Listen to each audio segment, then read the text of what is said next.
cette affaire d'achat en ligne, franchement, je suis plus d'accord. Je n'ai plus confiance en aucun. Je dis bien aucun vendeur en ligne. Moi, même si c'est 500, je dis, je ne fais plus confiance en aucun. Comme Adidja, nombre de personnes se sont dissociées du commerce en ligne. Cause, elles en ont été victimes d'arnaques.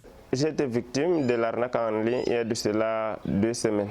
Je circulais sur Facebook, donc j'ai vu les articles de vente en ligne. Donc j'ai vu le polo, l'ensemble polo, casquette, culotte avec le haut. J'ai eBay la personne. Il m'a fait comprendre qu'il a une boutique à Mokolo où il travaille avec des Nigériens. Il m'a demandé où est-ce que j'habite. Je lui ai dit que j'habite à Soa. Il m'a dit qu'il habite aussi tout près de Soa, à Éleveur. On s'est donné rendez-vous alors à Tradex Éleveur. Un dimanche, on s'est vu. Il n'avait pas l'air d'un arnaqueur. On a échangé sur les articles qu'il vend et puis on s'est donné rendez-vous lundi. Lundi matin, il me dit que ok, envoie-moi l'argent, je vais venir avec tes 3 articles le soir, te livrer à Soa. Je lui ai envoyé l'argent. Le lendemain, je l'ai attendu en soirée comme on s'était donné rendez-vous à Soa jusqu'à aujourd'hui. Pour certains, la scène fâcheuse s'est produite à plus d'une reprise, ayant entraîné leur désespoir. C'était un compte Facebook. La personne vendait les articles comme les babouches, les chaussures. J'ai passé la commande, on a discuté sur Messenger. On s'est changé de numéro par WhatsApp, on a continué la conversation. Le lendemain, quand je me connais, c'est son premier message que je vois. Bonjour madame, c'est pour la livraison. J'ai dit oui. Vous êtes toujours d'accord pour la livraison? J'ai dit oui. Le total fait 10 500.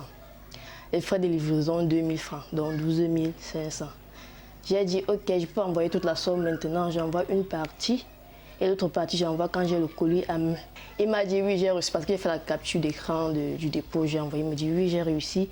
Après, il m'a filmé un paquet déjà emballé. Il m'a demandé de filmer ma carte et d'envoyer tout. Il a filmé, il y avait mon nom sur le paquet. J'étais rassurée que, oui, c'est mon paquet. Il m'a dit que, oui, je vais envoyer par Buka. C'était à Douala. Plus tard, j'ai écrit, on ne me répond plus. Je passe sur Messenger, j'ai écrit, c'était à bloquer. Il dit que, ok, d'accord. Facebook, WhatsApp donnait encore. Je lance les appels, la personne ne prend pas. Je commence à faire les voix, c'est là que la personne m'a bloqué. J'ai essayé d'écrire avec un autre numéro inconnu. Il a réagi. C'est quand il me présente que c'est la personne à qui vous devez livrer le colis. Il a encore bloqué le numéro. Maintenant, c'était une femme. Elle était à Kribi. J'ai choisi d'Europe. Vous causez sur Messenger comme elle donne le prix. J'ai envoyé la moitié toujours. Elle me fait comprendre la tribu. Elle m'a envoyé ça à la Kribienne. Après 6 heures de temps, je fais signer à la personne. Elle me fait comprendre que non, le bus a fait l'accident. J'ai dit l'accident comment? Qu'est-ce qui s'est passé pour faire l'accident? Le lendemain, j'ai fait signe. Elle me dit qu'elle ne peut pas envoyer l'argent parce qu'elle a envoyé le colis. J'ai dit, maman, je vous jure que j'ai rien reçu. Elle me dit, ok, je n'ai pas fait le dépôt. Maintenant, là, j'attends. Après, elle m'a bloqué. C'était un peu ça. Les dernières années ont vu l'essor d'Internet, du commerce en ligne et du paiement à distance. Ces nouveaux procédés commerciaux, facilités par la mise en place de technologies dernière génération, ont considérablement transformé les modes de consommation. Dans la ville de Yaoundé, les internautes trouvent en cela un moyen efficient pour se procurer des articles. En pratique, ce commerce s'effectue via différents supports à l'instar des sites web, des pages et des groupes de réseaux sociaux numériques, voire des applications mobiles. L'une des motivations des internautes pour ce type de commerce est le moindre coût des articles d'occasion qui y sont généralement proposés. On fait savoir que si je donne 30 000 là, j'aurai un ballot des babouches de 280 000. Il faisait des trucs moins chers en fait. Les babouches qu'on voyait à 5 000, lui faisait à 2 500, c'était joli à voir et tout. Elle faisait ça tellement moins cher, les robes boutiques en fait. 2 500, 5 000. Les prix abordables, tu dis que oui, mais ici à Yaoundé c'est très cher et tout, tu es contente, non? Pour attirer les clients et gagner leur confiance, les vendeurs misent grandement sur l'aspect marketing des produits. La structure est un community manager et il travaille avec toute une équipe de techniciens qui font des publications et qui cherchent aussi des lignes d'audience. La confiance se fait après avoir fait un achat. Ça veut dire que lorsque le client discute avec toi en ligne et il se rend compte qu'il arrive à la boutique et l'article que tu lui proposes, c'est bien, la garantie est là et après utilisation, il n'a pas de problème. Alors ça, c'est le meilleur moyen de marketing possible. Ernest Akwa Taku a été la proie d'un groupe d'escrocs au mois de novembre dernier. On appelle ça le network marketing. C'est un commerce avec lequel on vend les choses et maintenant, quand tu apportes d'autres vendeurs, tu es dans une raison. J'ai mis dans le business au mois d'octobre. Et c'est quand j'ai entré dans le business qu'en novembre, le business commence à tourner mal. Et c'est comme ça que j'ai perdu une somme importante.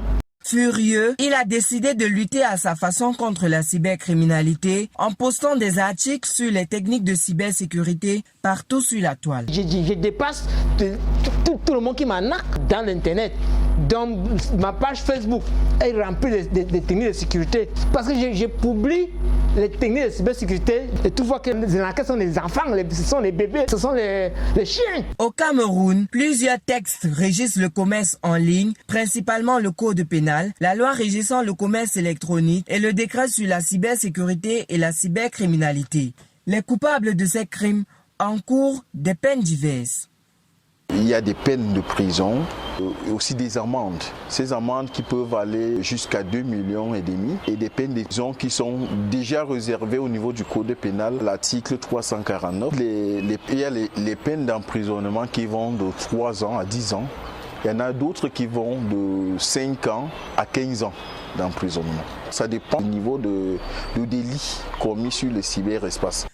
Compte tenu de la multiplicité des arnaques dans ce secteur, les informaticiens recommandent aux internautes de faire preuve de vigilance lors de leurs achats dans le cyberespace. Vérifier l'authenticité de la page, la date de création de la page. Qu'est-ce que la page partage? Est-ce une page commerciale? Vérifier les photos de la personne qui vous vend du produit. Vérifier depuis quand cette personne a créé cette page. Vérifier les commentaires qui sont sur ce produit. Vérifier si quelqu'un a fait un achat récent. Les arnaques dans le secteur du e-commerce sont une réalité indéniable et chacun devrait jouer sa partition pour lutter à sa façon contre ce fléau.